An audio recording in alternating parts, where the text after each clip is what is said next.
everyone, welcome back to my channel.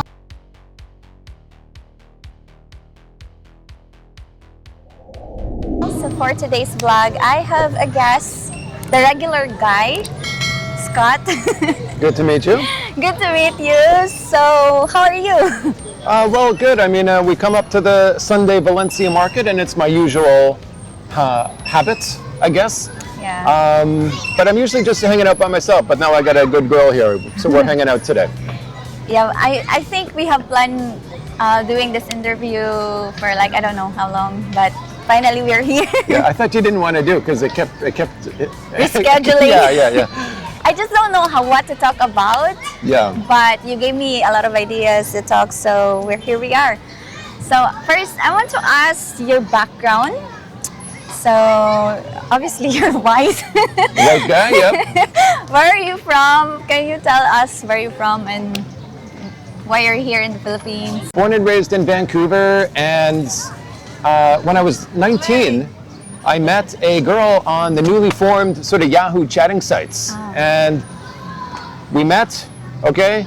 It was love at first sight, or love at first date. And 3 months later, she says that she's going to visit her family in Manila. And she says, do I want to go? And at this time, I couldn't find Philippines on a map at the time, right? And I said, yeah, sure. But the problem was I had no money, right? So I asked my dad if he'll buy me a ticket. He says, I'll buy you a ticket, but I won't pay for the hotel. And I said, no, we're going to stay in her family's house. And he says, yeah, okay. So that was the start of the Philippines. It was 1990, late 90s. And I fell in love with the Philippines right away because I've always been that the tall, lanky, nerd. I got zero attention from the babes at home. And then when I came here, I'm 19, so I'm young, and it's late 90s, so at this time, the girls aren't really used to foreigners, so it was a double whammy, right?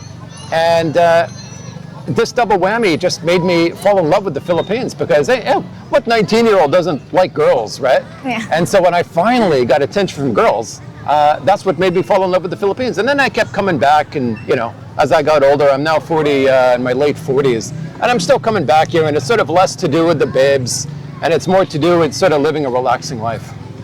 You've never been married? Never married, and I think the problem was I was always moving.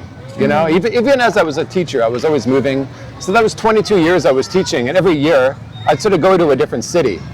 And it wasn't like I was trying to look for a new job. It was I wanted a new chapter. I see. And after 1 year of teaching, it was the same students, it was the same coworkers, the same house, the same city. I kind of got bored because I was sort of an adventure kind of minded guy. So I thought if I changed my city, which is one thing I really liked about that job, then it would sort of be a new chapter. I'd meet new friends, have new coworkers, have a new job, and it would really be a new chapter in life. And that's what I was really looking forward to. I see. So how do you how is the dating in Korea?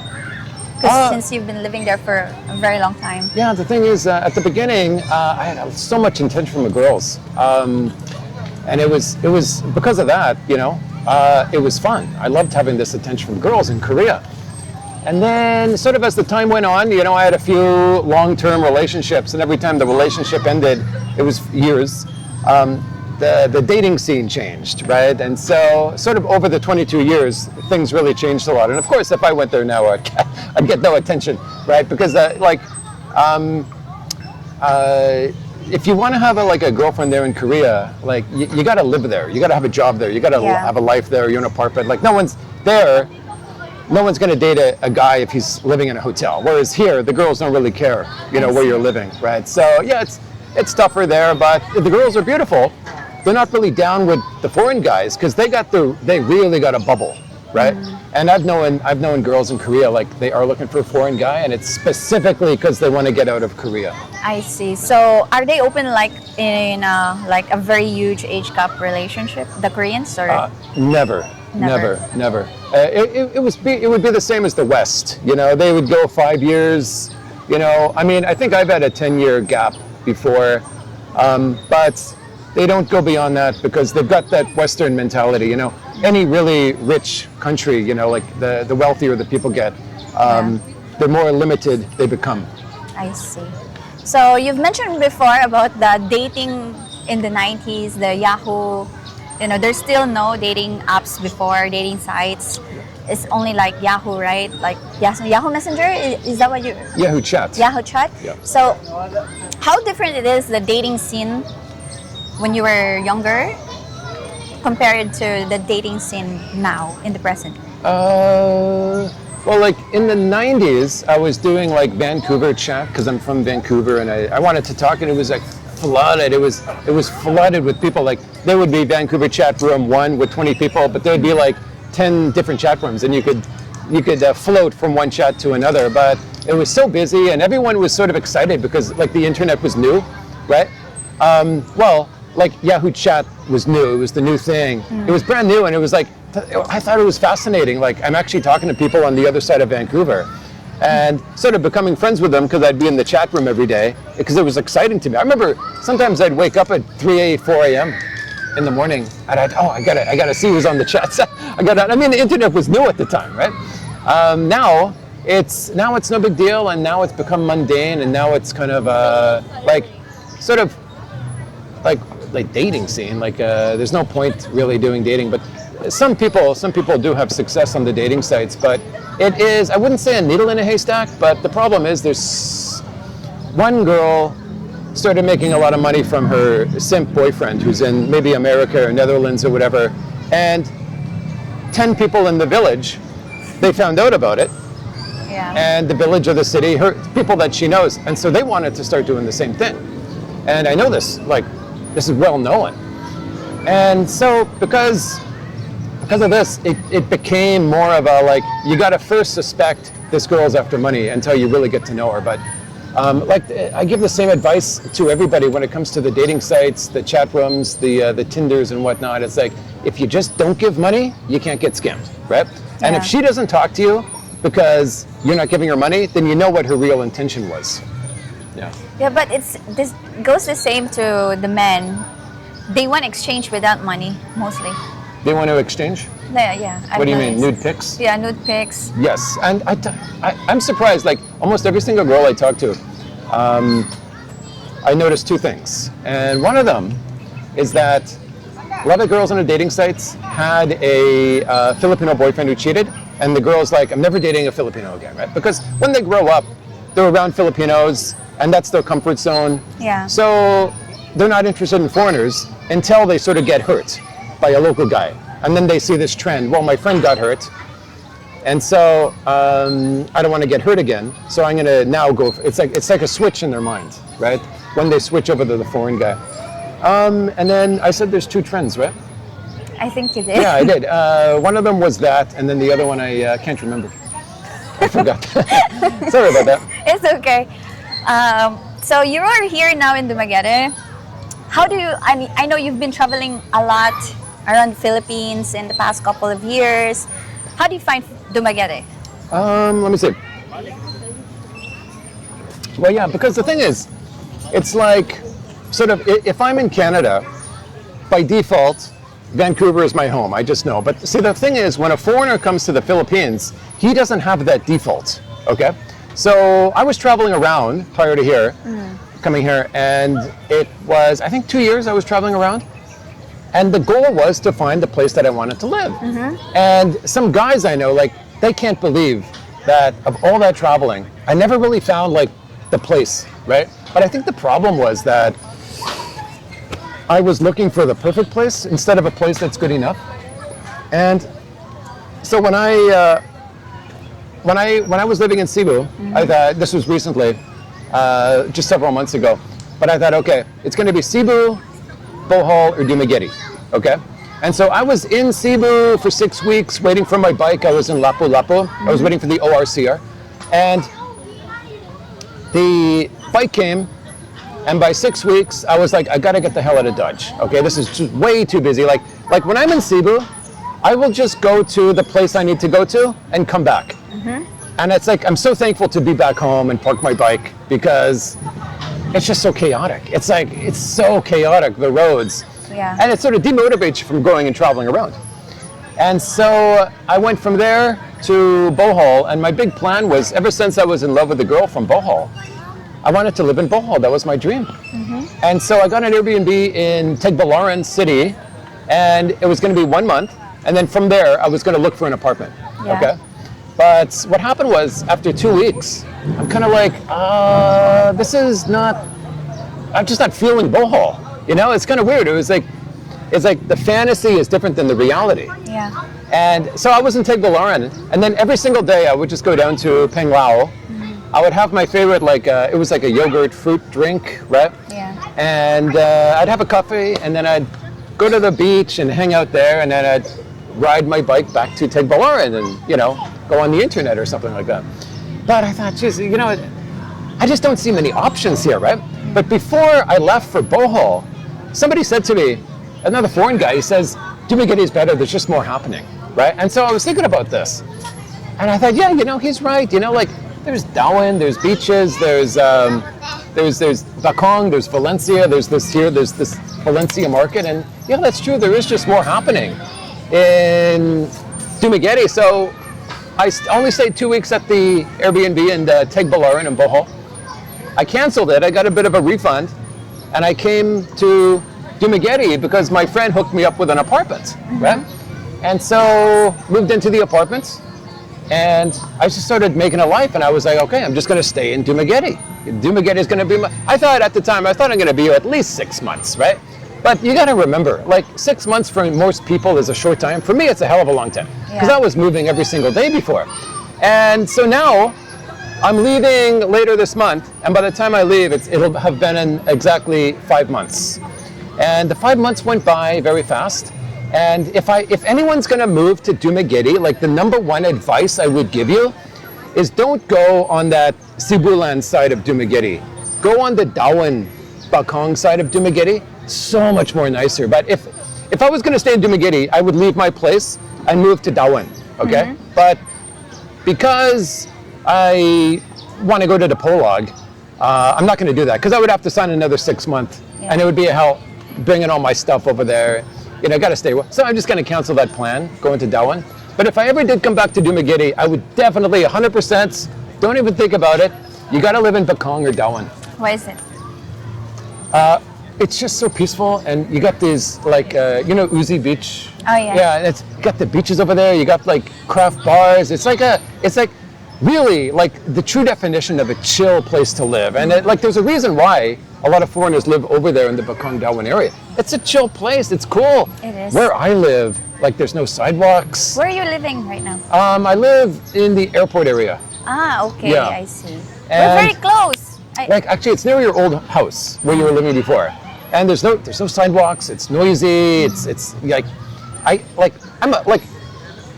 I'm a walker, right? And so even if I want to buy a banana, it's 2 miles away. I'll just walk there to buy it because I want the exercise, right? Yeah. But I can't. Like there are no sidewalks, and like you're walking on these big rocks, these stones next to the ditch on this side, and it's just not good.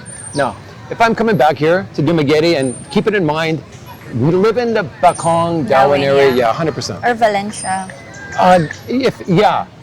Here too. I was actually, when I got here, I fell in love with Valencia right away, and I was riding my bike around looking for rent signs, but I had just signed my rent, so I couldn't move, right? So anyway, yeah, Valencia too. So why are you moving to Dipolog?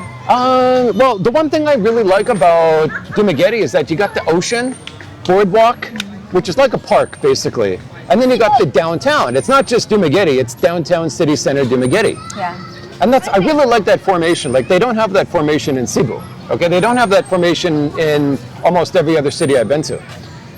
But the other city that does have that same formation is Dipolog, okay? But one thing I really don't like about Dumaguete is the traffic is freaking insane. Yeah, like it's crazy. If I had a car, like there's no sense even driving for half of the day, okay, if you got a car.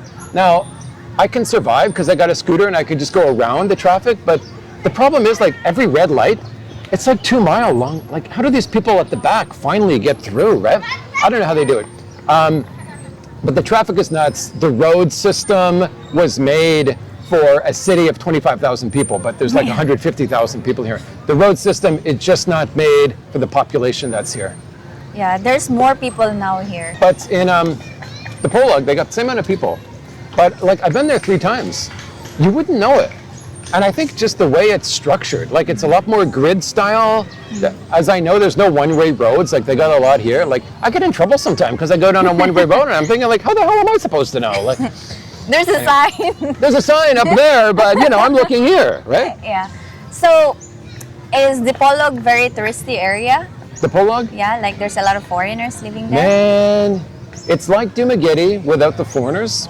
And I know a lot of people are like anti-foreigner. Personally, I couldn't care less there's foreigners or not, right? Because there's a lot more to a city. That's one variable, but there's like, you got to line up or consider 20 different variables, right? Foreigners there is one. There's not many foreigners there, but last person I talked to in Dipolog was on the boardwalk. And this person said that there's actually a lot of foreigners there on the boardwalk now, which is weird because last time I was there, I hardly saw any foreigners, like hardly any. But the one good thing that I'll mention about Dipolog is, and I'm not trying to sell Dipolog, it's just my opinion, they got the most amazing sunsets there. Like, I don't know if you know, but it's like the whole sky is pink. And it's not like once in a while, it's every single, I don't know, I think it's the direction that Dipolog is facing on the planet. Yeah. Right? It's just the sunsets there are amazing if you're going to walk on the boulevard at nighttime. Yeah, I've heard they have the most beautiful boulevard. It's They said. oh, the boulevard? Yeah. It's long. It's big. And the longest, yeah. Yeah, they got a lot of lighting, and you got the beach right there.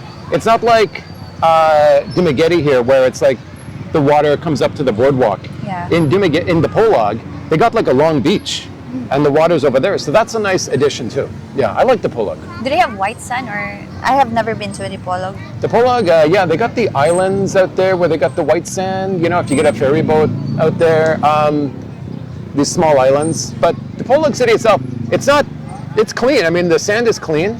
But it's kind of like, okay, if you're in Los Angeles, okay, like it's not blue ocean water there in Los Angeles, but they got a beach, and the beach is popular. The beach is good, so it's kind of like that same situation.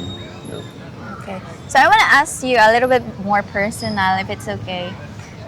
How is the dating scene here in Dumaguete as for you? It's good. Okay, I will tell you this. Okay, it's really good if you're more, I wouldn't say aggressive, but if you're more like you're not shy to walk up to a girl. Like if I got a buddy, and this guy, he's not afraid to like walk up to a girl and say hello in Robinson's Mall.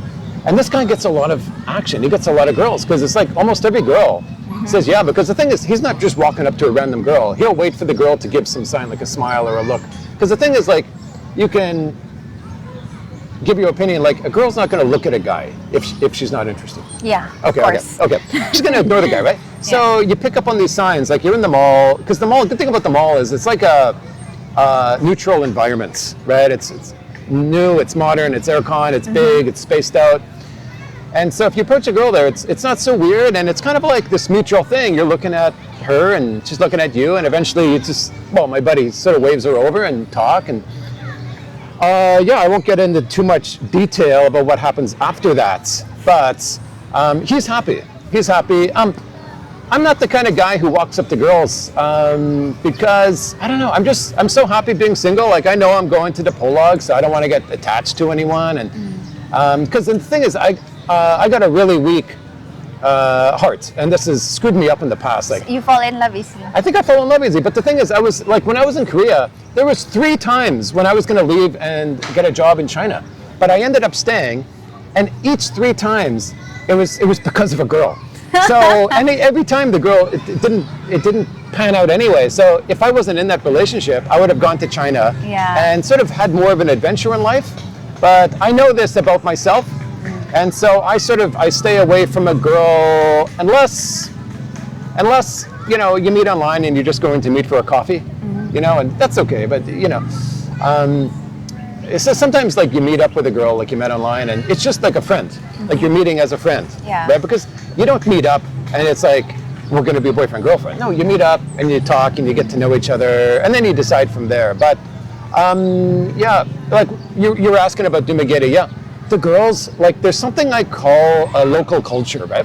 And like girls in one town will be down with foreigners. And you travel 2 hours to another town and the girls aren't down with foreigners. Like they look at you like you're an alien. Whereas 2 hours earlier, you're in a different city and they're looking at you with admiration. So it's really like a local culture when it comes to dating. So Dumaguete has a very good local culture because there's so many foreigners here that you're not an alien. Like the foreign guys here are not aliens.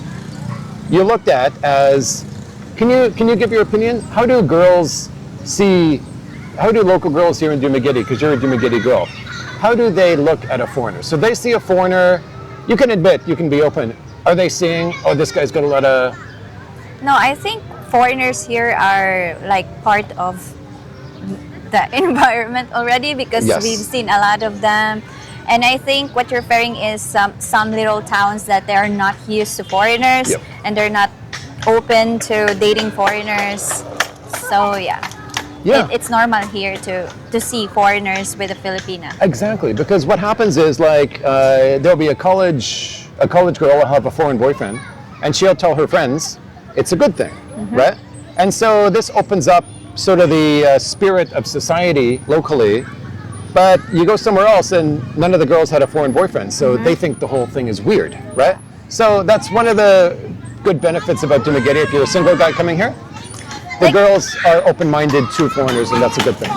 Like even in Bacolod, even if it's a big city, they are not accustomed seeing foreigners with a Filipina. Exactly, yeah. And then, And I remember when I went there with my ex-partner, the Filipinos were like staring at me because I'm with a foreigner. So you can easily tell that they are not used to seeing a Filipino with a foreigner. That's an excellent example of local culture. And so I just say that so that when the people are watching, like if you're a foreign guy, you come to the Philippines, just have a conscious thought of the local culture. You can really tell, you can really learn what the local culture is because each city, it's kind of going to be different if you're a single guy.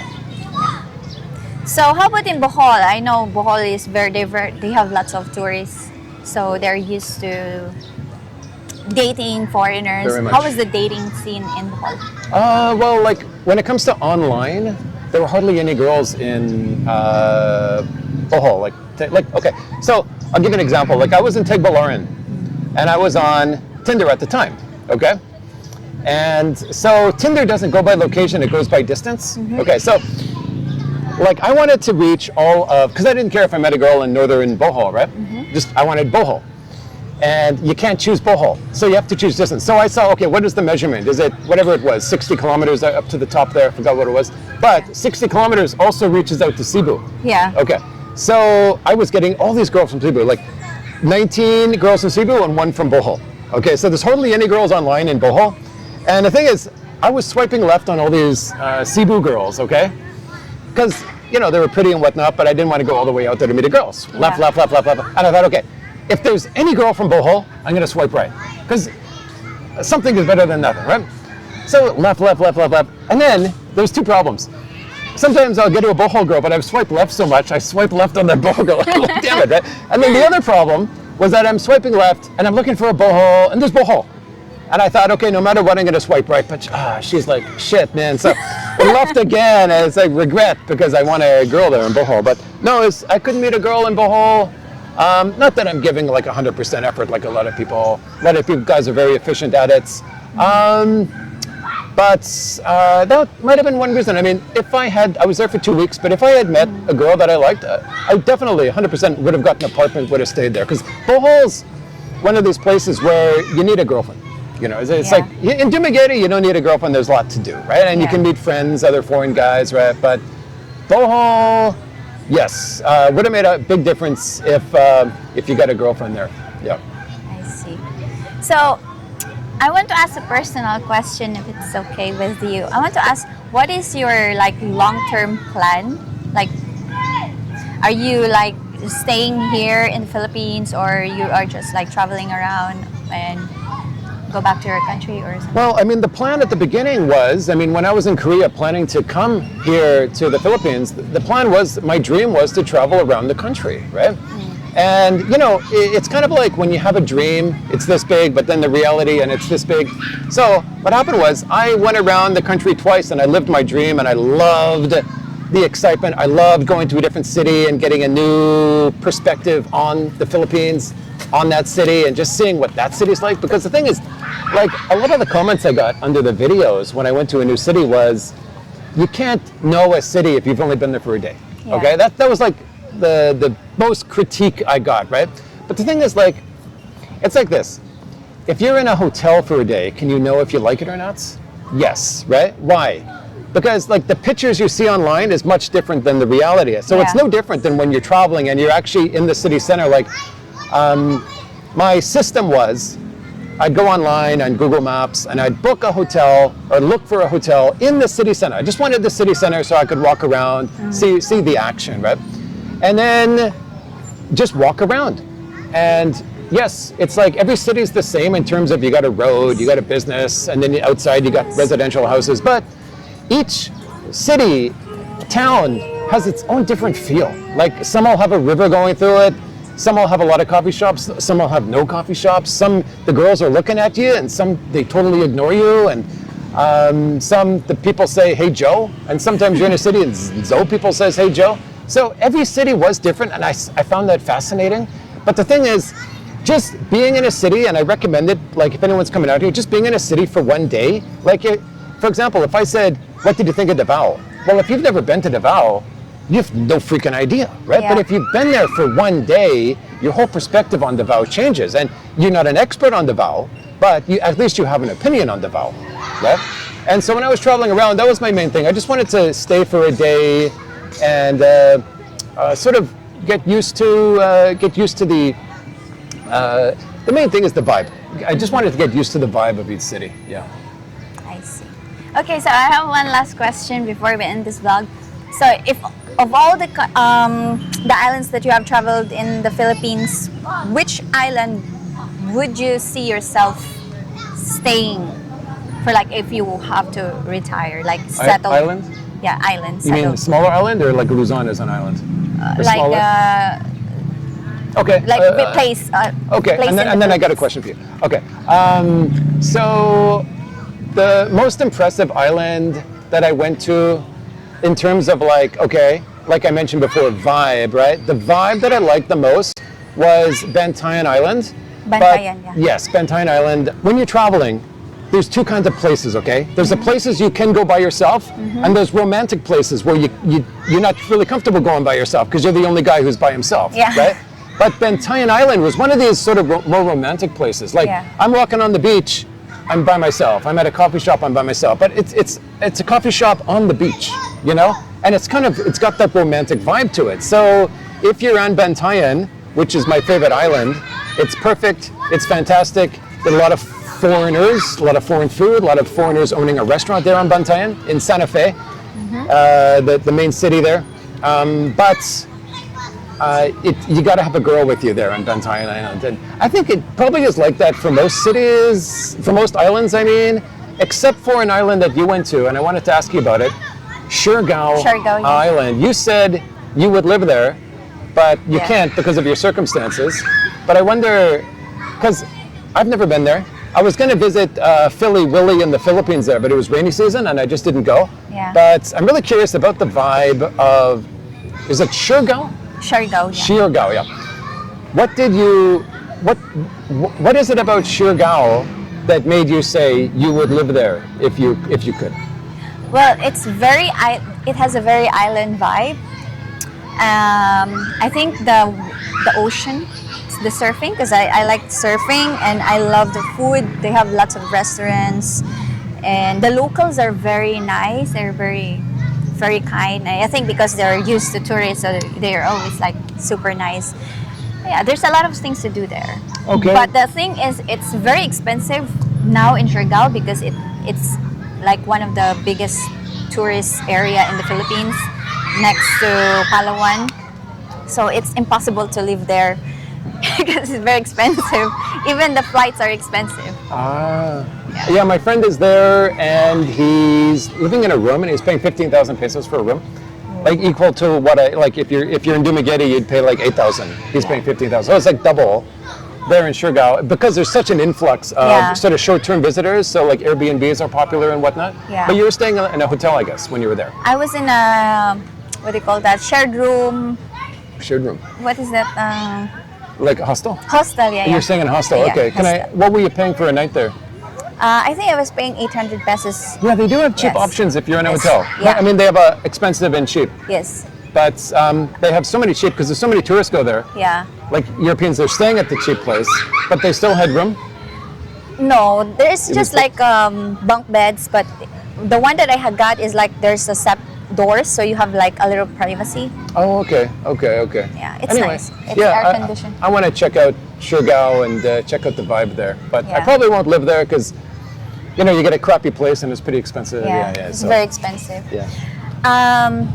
Well, how about the city? Which city would you recommend, or would you like to live if you could live in a city here in the Philippines? Well, see, the problem with the cities in the Philippines is that the traffic is just unbelievable. Yeah. Right? I mean, you're sitting in traffic for so long, and it gets, you know, it wears on you after a while. I think that's a good way of putting it. You know, like you don't mind on day one, it's sort of like the adventure, but then when you get your daily routine and you're in this environment every single day, it starts to wear on you. Yeah. And like one of the cities I really liked was CDO, Cagayan de Oro, because they got downtown, they got uptown, and downtown is a chaotic mess, but there's everything there, there's landers and whatnot, right? Yeah. But you got this like serenity now in uptown, and there's an SMM uptown, and uptown is like this, like a BGC. It's like there's no beggars there, the roads are open, they got nice sidewalks. Like uptown CDO, it's probably one of the most underrated places for foreigners to live in the Philippines. But as far as like me personally, I'm more of an like my plan is I'm going to end up in Manila. I'm going to sell my bike because if you're in Manila, there's no sense having a bike. Parking is a hassle. You get the what do you call it? The traffic. The traffic place there are nuts, right? And so I plan to get rid of my bike. And my buddy there, he's actually got a mountain bike. He's living in Manila. He says that's all you need. I can get from one end to the other on my mountain bike, right? So I'm probably going to end up in Manila and sell my bike. And then from there, I'll stay for maybe 1 year or so. I think it was cool. Because the thing is, if you're in like Tondo, if you're in like a rough kind of place, you could just vlog when you leave your condo. You know, you got to get a bite to eat. There's a lot of action happening. Yeah. So that's cool as someone who needs content. The more frequently, the better. Like if I'm in Manila, I could just walk out the door, and stuff is going to happen, and I'll be able to make a video every single day. So I'll probably end up in Manila. And the reason I don't choose Cebu is because, to my own detriment, hey man, I was living in Cebu for 1 month and I bailed after 3 weeks. And the reason was that the Ayala Mall, it's like a magnet. It's like, I'm sure, I'm gonna say it's the only thing to do there. It's the only place to hang out. I'm sure it's not, but it's sort of the default place. And it's like I wake up in the morning, I go there, get a cup of coffee in Ayala Mall, and there's so many foreigners there, you just end up spending the entire day there, but you spend a bunch of money too because the beer there is expensive and whatnot. And then you go home and it's like, damn man, my whole day I was in Ayala Mall, but it's a beautiful mall. But after 3 weeks of going there every day, I was kind of sick of Cebu because there was no like second place. There was no like, if I don't go to Ayala Mall, where am I going to go? Right? It was just like everything is in Ayala Mall. You could live in Ayala Mall. Everything's there. Anyway, that's the reason I don't choose Cebu. I see. Okay, thank you so much, Scott, for being here nice in to my meet you. channel. And yeah, if you guys, I'm pretty sure you know him, his channel. He has lots of viewers than me. Check out his channel. He makes contents about Philippines, his opinions about Philippines. Thank you so much for being here in my channel. And if you like this video, please give this video a thumbs up. And I will see you guys again soon. Paalam! It's so hot!